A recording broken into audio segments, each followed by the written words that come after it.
Honourable Yes, proceed. Chairperson, every day the people of this country see the horror of ongoing state capture on full display in front of the Zondo Commission. Yet out of this haze of horror, we are also starting to see the outlines of truth emerging. 2.5 years after the Zondo Commission began digging for truth, it has finally struck pay dirt. The Commission is revealing that the ANC policy of cadre deployment is the bedrock of our misery in this country. This system of job reservation sets aside powerful positions in the civil service, which are supposed to be staffed by skilled and non-political professionals, for ANC members who have proven themselves loyal to the party rather than to the country. In return, these cadres are then expected to use the sham called BEE to funnel state tenders back into the pockets of the ANC. The consequences are on display every day in front of Judge Zondo. Mr. President, I'd like to say to you today... Sorry, hello, yes. Sure. Sorry, Chairperson, to interrupt. It is extremely cold in this house, and I think we are going to start to get sick. Can you please just tell them to switch off this aircon? Okay. We'll request the table to assist in this regard. In the meantime, let's proceed. It's fine, Chairperson. There's more than enough hot air coming from this side of the House. Chairperson, the consequences of cadre deployment are on display in front of the Zondo Commission every single day. And Mr. President, wherever you are, and I hope you're not hiding from this debate, I'd like to say to you that you can never claim that you weren't warned. 2 decades ago, then DA leader Tony Leon warned that cadre deployment was a program to destroy the proper distinction between party and state, and that it would strike at the very heart of our democracy. The ANC ignored the warnings because it chose cadres over country, and now the worst has indeed come to pass. The Zondo Commission might, in fact, better be called the Commission of Inquiry into Cadre Deployment. Judge Zondo has already speculated that cadre deployment may have provided fertile ground for state capture.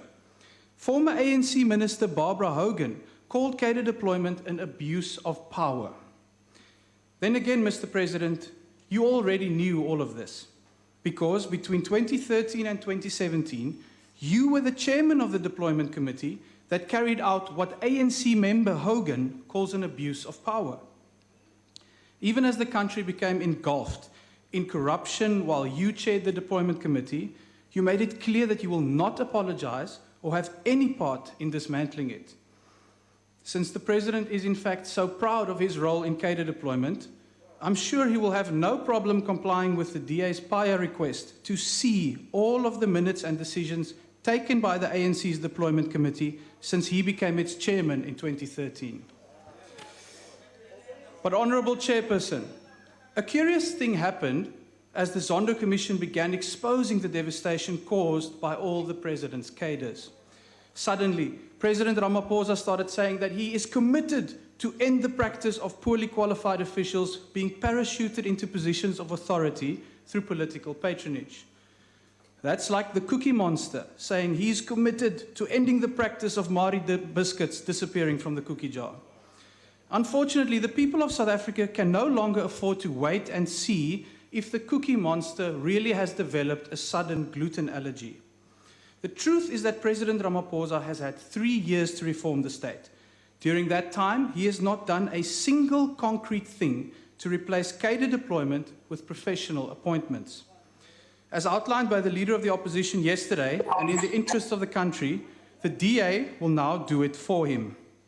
Today, we are introducing the first of dozens of private members' bills designed to replace the President's empty rhetoric with concrete reforms. I hold in my hand the End Cadre Deployment Bill. This bill will make it illegal for anyone who holds political office to be appointed to the public service, and it directs the Public Service Commission to ensure that all appointments are based strictly on merit. Anyone who contravenes the requirement for merit-based appointments will go to jail. We can either have a capable state or we can have cadre deployment, but we cannot have both. Instead of creating yet another anti-corruption talk shop, the 33 pages on this desk have the power to transform our corrupt state into a capable state and to eradicate state capture, wortel en al. Now, Mr. President, the DA has not yet gazetted this bill because we do not care in whose name it is gazetted. All we care about is doing what is best for South Africa. So, since you are not in the House today, I'm going to send you a copy of this bill. Please delete my name from it and have it submitted to Parliament so that the people in this House who are actually serious about reform can turn it into law. This legislation right here is your chance to rectify the mistake your party made when it ignored our warnings about cadre deployment 2 decades ago. For all of our sakes, use the opportunity that we are handing to you on a silver platter here today to stop talking and actually do something to reform our failing state. Thank you. Thank you very much.